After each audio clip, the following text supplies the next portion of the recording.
जय जगन्नाथ। जगन्नाथ को मु निज भीतर अनुभव कर। जगन्नाथ होउचंती कलियुगर जीवंत ठाकुर, कथा कुआ ठाकुर, भावर ठाकुर। जी जीविती डाकिबे से सेमिति पहुँचे। जगन्नाथ सहित मोर 10 वर्ष बेलू मोर तांको सहित भावगत संपर्क रही। 1976 मसीह जेतेबेले मु पुरी रे एसएस कॉलेज जॉइन कली सेतेबेले मु जगन्नाथ को बहुत निकट में देखिली। रथ यात्रा होउची, जगन्नाथ पहंडी होउची। पहंडी समय रे मु मठर चकड़ा रे ठिया होइतिली। से चकड़ा रे देख अनेइली जे जगन्नाथ को बहुत पास फॉरेन पास धरी से माने भितर को जाउछथि, जगन्नाथ को छुई के आसुछथि। मु जगन्नाथ को डाकिली, मु टिके जाई छुई पारिबि नाही, मते टिके सुविधा करतु। मु एही परि भाबुची एमआर मठ र पूर्व दिगरु गोटे पिला धड़ा धोती सेवक बेश आसी मते हाथ को डाण हाथ गोटे पासटे दे पलि गले। से पासटा हूँ कर्डन पास। मुझा को देखिए आश्चर्य हो गली। मत कर्डन पास दिगला। से पिलाटू देखी से पलि गले। तापर मु कर्डन पासटा को धरी कर्डन भितर गली। से बहंडी करुवा पिला मानक भितर गोटे मोर स्टूडेंट थिला, तार हूँ सुदर्शन साहू, ताकू डाकती सुधा। सी मत डाक सार आप आसु आसु महाप्रभु को टे कुंडे धरतु। ता कथा शुणी पशिकी जगन्नाथ कुंडे धरली एवं पाट दौड़ा धरी टाणिली। से दिन ठू जगन्नाथ धास मो देहरे बाजी जापर मु पछु को अनेइनी, आगु को माड़ी चली। तेणु कौन करी किसी बुझी पार नथिला बेले हठात मत मुंडे आसला जगन्नाथ संबंध रे मु गवेषणा करी। गवेषणार विषय वस्तु मु प्रथम स्थिर कली सूर्य उपासना। कारण जगन्नाथ पहंडी बेले जो टाहियाटा पछरे थिला, टाहियाटा झुलुता, टाहियाटा हूँ सूर्यंकर प्रतीक। तेणु मते महाप्रभु इंडिकेशन देले जे तमे सूर्य उपासना रे काम कर। सूर्य उपासना मु काम कली। समग्र भारत वर्ष विभिन्न जगह देखी, विभिन्न लाइब्रेरी जाइछि, विभिन्न लाइब्रेरी पोथी संग्रह करछि, विभिन्न तथ्य संग्रह करछि। किंतु सेठी मु गोटे जगह जिनस देखिली, जगन्नाथ होउचंती सूर्य, सूर्य होउचंती जगन्नाथ। सूर्य जगन्नाथ भितर कौन तफात नहीं। जेपरी आकाश एवं सूर्य, सूर्य एवं सूर्य रश्मि जेपरी अवैध, सेहीपरि जगन्नाथ सूर्य होउचंती अवैध। तेणु जगन्नाथ ऊपर काम करा मोर मूल उत्स हो गला। से जगन्नाथ ऊपर काम कली। प्रथमे ओडिशार सूर्य उपासना काम कली। सूर्य उपासना भितर तापर कोणार्क देखिली गोटे स्थापत्य जोटी शिव अछंती, गोटी देवी अछंती, कोटी जगन्नाथ अछंती। तेणु जगन्नाथ बलभद्र सुभद्रा बोली सेठी आमे ताकू समीक्षा कलु, गवेषणा लिखिली। तापर मु देखिली जगन्नाथ होउचंती शिव, शिव होउचंती जगन्नाथ, जगन्नाथ शिव होउचंती हरिहर। मुझे भुवनेश्वर आसिली सेठी हरिहर ऊपर काम आरंभ हो जाइए, पूजा आरंभ हो। जगन्नाथ नीलचक्र रे केवल चक्र रही, सुदर्शन चक्र नहीं, चक्र रही। किंतु लिंगराज मंदिर शिखर रे चक्र नहीं कि त्रिशूल नहीं, गोटे धनु रकम गोटे जिनस रही, धात पितल तांबा धातुर, सेटा को चक्र अधा बोली कहती। तेणु जगन्नाथ जेपरी आमर गरुड़ स्तंभ अच्छी लिंगराज मंदिर मंदिर मत सेमती गरुड़ स्तंभ अच्छी किंतु लिंगराज गरुड़ स्तंभ उपर दुईटी जिनिस मुझे देखा पाइली गोटे वृषभ आउ गोटे आमर गरुड़ तेणु गरुड़ वृषभ दीटा अपोजिट जड़े पक्षी आउ जड़े पशु ये दुई जनकर समन्वय सेठी देखी तेणु पशुपति होउचंती लिंगराज आउ विष्णु होउचंती स्वयं अधिपति स्रष्टा जाकि गरुड़ंकर प्रभु गरुड़ाधिपति तेणु गरुड़ासन गरुड़ उपर जी आस्थान करते बसती तापर जो गली कपिलास देखी कपिलास मंदिर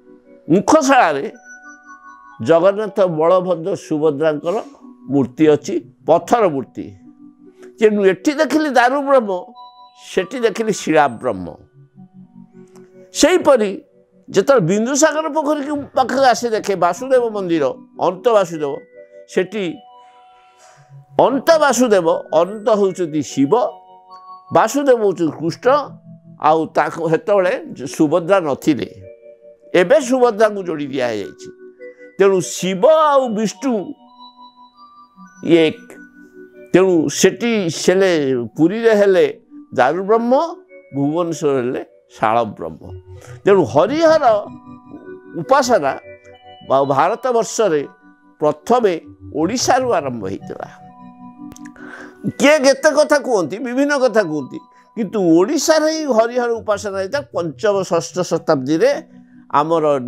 बौद्धर नीलमाधव मंदिर पाखे आम सिद्धेश्वर मंदिर गोटे अच्छी से सिद्धेश्वर मंदिर गोटे कैंपस भितर विष्णु अच्छंती एवं शिव अच्छंती तेणु से शिव और विष्णु को लेकिन हरिहर तत्व ख्रीष्टाब्द पंचम शताब्दी ओडिशा रे प्रस्फुटित है जागर अमावस्या बा शिवरात्रि रे हरिहर भेट पाहांतिया हुए सर्वशेष हरिहर भेट हुए जगन्नाथ संस्कृति रे हरिहर दी जनकर मूर्ति आम देखू कार्तिक मासर सोमवार दिन जो बेसटा हुंती हरि गोटे पाख हरि गोटे पाख हर तेणु अर्ध गोटे पाखे जो प्रभु चक्र धरी थे आउ गोटे पाखे प्रभु त्रिशूल धरी तेणु हरिहर बोली से प्रकाश तेणु जगन्नाथ मंदिर कैंपस भितर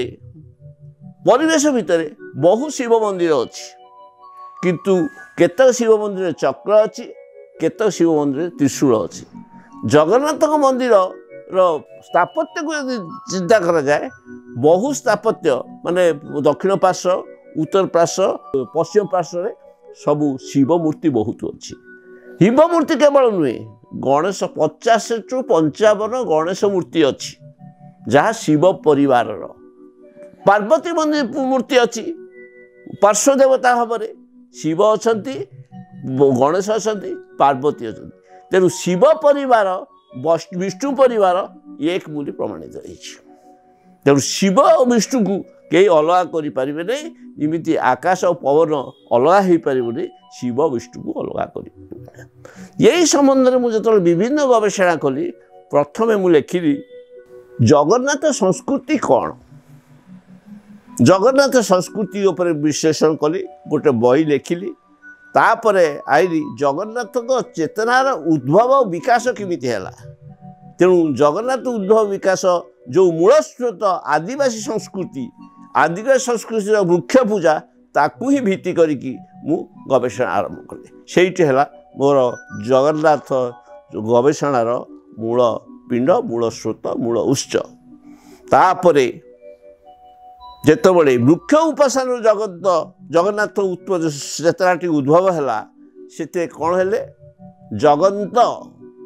जगन्नाथ को कहले जगन्त कहते जगन्त को है आमर खुंट पूजा खुंट स्तंभेश्वरी खम्बेश्वरी तापरे सबरी नारायण रूपे उपस्थापित है से तत्व को देखिकी मु गोटे आउ गोटे बही लिखिली जगन्त विवर्तन रे जगन्नाथ ଜଗନ୍ନାଥଟା କିପରି ଜଗନ୍ନାଥ ହେଲେ ତାକୁ ମୁଁ ଏଷ୍ଟାବ୍ଲିଶ୍ କଲି। ତାପରେ ମୁଁ ଜଗନ୍ନାଥ ମନ୍ଦିର ପାଖକୁ ଆସିଲି, ମନ୍ଦିରରେ ଦେଖିଲି ଗୋଟେ ଛୋଟିଏ ଦ୍ୱାର। ସିଏ ହେଉଛି ଚୋଳଗଙ୍ଗଦେବଙ୍କ ସମୟର କଥା। ଦ୍ୱାଦଶ ଶତାବ୍ଦୀରେ ସେ ଏକାଦଶ ଦ୍ୱାଦଶ ଶତାବ୍ଦୀରେ ମନ୍ଦିର ଗଠନ ହେଇଛି। କିନ୍ତୁ ସେ ମନ୍ଦିରର ଆକାର ଦୃଷ୍ଟିରୁ ଉଚ୍ଚତା ଦୃଷ୍ଟିରୁ ବିଚାର କଲେ ଦ୍ୱାରଟି ଛୋଟ। ତେଣୁ ସେଠି କେଉଁ ମୂର୍ତ୍ତି ପୂଜା ହେଉଥିଲେ ତାକୁ ବିଶ୍ୱାସ କରି ପ୍ରଥମେ ମୁଁ ଦେଲି ଯେ ଜଗନ୍ନାଥଙ୍କ ମନ୍ଦିରର ରତ୍ନସିଂହାସନରେ କେବଳ ଗୋଟିଏ ମୂର୍ତ୍ତି ପୂଜା ପାଉଥିଲେ, ସିଏ ହେଉଛନ୍ତି ଦଧିବାବନ। ଏଇ ଦଧିବାବନ କଥାଟି, ଏଇ ଦଧିବାବନ ମୂର୍ତ୍ତି ଯେହେତୁ ପୂଜା ହେଲା, କେତେ ଗବେଷକ ମୋତେ କ୍ରିଟିସାଇଜ୍ କଲେ। ମୁଁ କହିଲି ଚୋଳଗଙ୍ଗଦେବ ମରିଗଲା ପରେ ତାଙ୍କର ସହଧର୍ମିଣୀ ଦକ୍ଷିଣରେ ଗୋଟିଏ ମୂର୍ତ୍ତି ଜଗନ୍ନାଥ ମୂର୍ତ୍ତି ତିଆରି କଲେ, ଯେଉଁଠି ମୂର୍ତ୍ତି ତିଆରି ପୂଜା ହେଲେ ଦଧିବାବନ। ଦଧିବାବନ ମାନେ କହିଲା ମାନେ ଆମେ ଜଗନ୍ନାଥ ବୁଝିଲୁ। କିନ୍ତୁ ଦଧିବାବନ ଉପାସନା ରାମଚନ୍ଦ୍ର ଭଞ୍ଜଙ୍କ ଯେତେବେଳେ କକି ଖାଁର କନ୍ୟାକୁ ବିବାହ କଲେ, ମୁସଲମାନକୁ ବିବାହ କଲେ, ତେଣୁ ମନ୍ଦିର ଭିତରେ ପଣ୍ଡାମାନେ ମହାରାଜା ଗଜପତି ରାମଚନ୍ଦ୍ରଙ୍କୁ ପୁରେଇ ଦେଲେନି। ତେଣୁ ରାମଚନ୍ଦ୍ରଙ୍କୁ ଦେଖାଇବା ପାଇଁ, ଜଗନ୍ନାଥଙ୍କୁ ଦର୍ଶନ କରିବା ପାଇଁ ସେଠି ପତିତପାବନ ମୂର୍ତ୍ତି ସ୍ଥାପନ କରାଗଲା। ପତିତପାବନର ମୂର୍ତ୍ତି ଏମିତି ଭାବରେ ପ୍ରସାର ହେଇଗଲା, ପ୍ରତି ଗାଁ ଗହଳିରେ ସବୁଠି ଜଗନ୍ନାଥ ମୂର୍ତ୍ତି କହିଲେ ପତିତପାବନ, ନହେଲେ ଦଧିବାବନ। ଦଧିବାବନ ଆଉ ଜଗନ୍ନାଥ ପତିତପାବନ ଏକ ମୂର୍ତ୍ତି। କିନ୍ତୁ ଶ୍ରୀ ଜଗନ୍ନାଥ କହିଲା ମାନେ ଚତୁର୍ଦ୍ଧା ମୂର୍ତ୍ତିକୁ ବୁଝେଇଲା। ଶ୍ରୀ ହେଉଛି ଲକ୍ଷ୍ମୀ, ଲକ୍ଷ୍ମୀ ସହିତ ସଂଯୁକ୍ତ ଯେଉଁ ମହାପ୍ରଭୁ ସିଏ ହେଲେ ଜଗନ୍ନାଥ, ସିଏ ହେଉଛି ଶ୍ରୀନାରାୟଣ। ସେଇ ଚତୁର୍ଦ୍ଧା ମୂର୍ତ୍ତିକୁ କୁହାଗଲା ଶ୍ରୀ ଜଗନ୍ନାଥ। ଏଇପରେ ତାପରେ ମୁଁ ଦେଖିଲି ତାହେଲେ ଜଗନ୍ନାଥଙ୍କ ମନ୍ଦିର ଯେଉଁ ରତ୍ନସିଂହାସନଟି ଅଛି, ରତ୍ନସିଂହାସନ କେତୋଟି ମୂର୍ତ୍ତି ଅଛି? ଇଏ ବର୍ତ୍ତମାନ 7ଟି ମୂର୍ତ୍ତି ଅଛି। ତେଣୁ ସପ୍ତତା ବିଗ୍ରହ ହେଲେ। ତେଣୁ ସପ୍ତାହ ବିଗ୍ରହ କେବେ ହେଲେ, କ'ଣ ହେଲେ, କାହିଁକି ହେଲେ, ସେଥିପାଇଁ ଉପରେ ଗୋଟେ ଜଗନ୍ନାଥଙ୍କ ଚେତନାରେ ସପ୍ତତା ବିଗ୍ରହ ବୋଲି ଗୋଟିଏ ବହି ଲେଖିଲି। ସେଥିରେ ମୁଁ ଦେଖେଇଲି ଜଗନ୍ନାଥ ପ୍ରଥମ ଏକକ ମୂର୍ତ୍ତି, ତାପରେ ଦ୍ୱିମୂର୍ତ୍ତି, ତାପରେ ତ୍ରିମୂର୍ତ୍ତି, ତା ଚତୁର୍ଦ୍ଧା ମୂର୍ତ୍ତି। ଚତୁର୍ଦ୍ଧା ମୂର୍ତ୍ତି ସ୍ଥାପନ ହେଲା ବେଳକୁ 16ଶ ଶତାବ୍ଦୀ ହେଇଯାଇଥିଲା। 16ଶ ଶତାବ୍ଦୀ ପଞ୍ଚଦଶ ଶତାବ୍ଦୀର ଯେଉଁ ଚତୁର୍ଦ୍ଧା ମୂର୍ତ୍ତି ସ୍ଥାପନ ହେଲା, ସେତେବେଳୁ ଶାରଳା ଦାସ ତାଙ୍କ ସହ ମହାଭାରତରେ ଲେଖିଲେ ଯେ ଚତୁର୍ଦ୍ଧା ମୂର୍ତ୍ତି ଜଗନ୍ନାଥ, ଗୋଟିଏ ମୂର୍ତ୍ତି ଚତୁର୍ଦ୍ଧା ମୂର୍ତ୍ତି ହେଇଛି। କିନ୍ତୁ ତା ପୂର୍ବରୁ ବ୍ରହ୍ମପୁରାଣରେ ମଧ୍ୟ ତ୍ରିମୂର୍ତ୍ତି ରହିଛି। କିନ୍ତୁ ପୁରୁଷୋତ୍ତମ ମାହାତ୍ମ୍ୟରେ କନ୍ଦ ପୁରାଣ ଅନ୍ତର ପୁରୁଷୋତ୍ତମରେ 4ଟି ମୂର୍ତ୍ତି ରହିଛି। କିନ୍ତୁ ବର୍ତ୍ତମାନ ଆପଣ ଯଦି ଯିବେ ଜଗନ୍ନାଥଙ୍କ ଗରୁଡ଼ସ୍ତମ୍ଭ ପାଖରେ, ତାର ବିଧି ହେଉଛି ଗରୁଡ଼ସ୍ତମ୍ଭ ପାଖରେ ଦର୍ଶନ କରି, ଗରୁଡ଼ସ୍ତମ୍ଭରେ ଜଗନ୍ନାଥ ଦେଖା ଦିଅନ୍ତିନି। ତାଙ୍କର ଡାହାଣ ଆଖି, ବଳଭଦ୍ରଙ୍କ ବାଁ ଆଖି, କେବଳ ସୁଭଦ୍ରାଙ୍କର ସମ୍ପୂର୍ଣ୍ଣ ମୂର୍ତ୍ତିଟି ଦେଖାଯାଏ। ତେଣୁ ଚୋଳଗଙ୍ଗଦେବ ଜଣେ ଅତି ବିଦ୍ୱାନ ଶାସ୍ତ୍ରବିତ୍, ସେ ତାପରେ ତନ୍ତ୍ରବିତ୍ ଏବଂ ପ୍ରତ୍ନତତ୍ତ୍ୱବିତ୍। ତେଣୁ ସିଏ ଏତେ ଇଏ ମାନେ ମୂର୍ଖ ନଥିଲେ ଯେ ଜଗନ୍ନାଥଙ୍କ ଏତେ ବଡ଼ ମୂର୍ତ୍ତି ମନ୍ଦିର ଚତୁର୍ଦ୍ଧା ମୂର୍ତ୍ତି ରହିବେ କିପରି। ତେଣୁ ସେ ଗୋଟିଏ ଏକକ ମୂର୍ତ୍ତି ଦେଲା। ପରବର୍ତ୍ତୀ ଅନଙ୍ଗ ଭୀମଦେବ ଆଉ ଭାନୁଦେବ ଏମାନେ ସବୁ ମୂର୍ତ୍ତି ଗୁଡ଼ିକ ଡେଭଲପମେଣ୍ଟ କରିଛନ୍ତି। ସେଇ ଆଉ ଗୋଟେ ବଡ଼ ଜିନିଷ ହେଉଛି ଜଗନ୍ନାଥଙ୍କର ଯେଉଁ ମୂର୍ତ୍ତି ପ୍ରତିଷ୍ଠା ହେଲା, ତାକୁ ଦର୍ଶନ କରିବା ପାଇଁ ନୀଳ ପାହାଡ଼ ତାକୁ କୁହନ୍ତି, ନୀଳ ପାହାଡ଼ ନୀଳଗିରି ଚଢ଼ିବା ପାଇଁ ଅସୁବିଧା ହେଲା। ଭାନୁଦେବଙ୍କର ଦ୍ୱିତୀୟ ଭାନୁଦେବଙ୍କର କୌଣସି ସନ୍ତାନ ସନ୍ତତି ନଥିଲେ। ତେଣୁ ସିଏ ପ୍ରଭୁଙ୍କୁ ଡାକିଲେ ମୋତେ ଗୋଟେ ସନ୍ତାନ ଦିଅ। ସିଏ କହିଲେ ତୁ ଯଦି ପାହାଚ ତିଆରି କରିଦେବୁ ଭକ୍ତମାନଙ୍କୁ ଆସିବା ପାଇଁ ଉପରକୁ, ତାହେଲେ ମୁଁ ତତେ ସେଠୁ ସେ 22 ପାହାଚ ଆରମ୍ଭ କଲେ। କିନ୍ତୁ 22 ପାହାଚ ଆରମ୍ଭ କଲାବେଳେ ଦେଖିଲେ ଗୋଟେ ଜାଗାରୁ ଖାଲି ପାଣି ଝରିଲା, ସେ ବନ୍ଦ ହେଲା ନାହିଁ। ତାକୁ କୁହନ୍ତି ଗଙ୍ଗା ଉତ୍ସ, ଗଙ୍ଗା ଜଳ। ସେଠୁ ସେ କହିଲେ ତୁ ଯା କାଲି ସ୍ୱପ୍ନରେ, କହିଲେ ତୁମେ କାଲି ଯିବ ମୋ ସମୁଦ୍ରରେ, ଯେଉଁ ବସ୍ତୁଟି ଭାସି ଭାସି କୂଳରେ ଆସିବ ତାକୁ ତୁମେ ସେଇ ଝରରେ ରଖିଦେବ, ବନ୍ଦ ହେଇଯିବ। ସେଇ ବନ୍ଦ ହେଇଗଲା। किंतु गोटे बड़ कथा है आउ गोटे रिजेंट अच्छी जे ताकर जो पुओटी है से पुओटी ज्योतिष देखिले 22 वर्ष तार मृत्यु हम तेणु प्रभु को डाकिले महाप्रभु तक स्वप्न देले तो पिलाटी को जो 22 पाँच गड़े दे तेणु आम पिला माने सब बर्तमान आम ओडिया सभ्यता हूँ पिलाटे जन्म हेले गड़े दियंती गड़े देले किंतु जगन्नाथ मंदिर प्रत्येक वस्तु प्रत्येक पदार्थ प्रत्येक द्वार गोटे गोटे अभिनय तत्व रही से तत्व को विश्लेषण कर बही गोटे से गोटे सप्तदा विग्रह पर जगन्नाथ चेतना समन्वय उपासना सबू धर्म उपासना अच्छी से जैन धर्म पूजा अच्छी जैन धर्म 24 तीर्थंकर मूर्ति रही जैन धर्म रही जगन्नाथ शैव धर्म रही वैष्णव धर्म रही शाक्त धर्म रही तंत्र तांत्रिक मतवाद रही शून्य ब्रह्म तत्व रही तेणु सबू धर्म समन्वय होउचंती जगन्नाथ।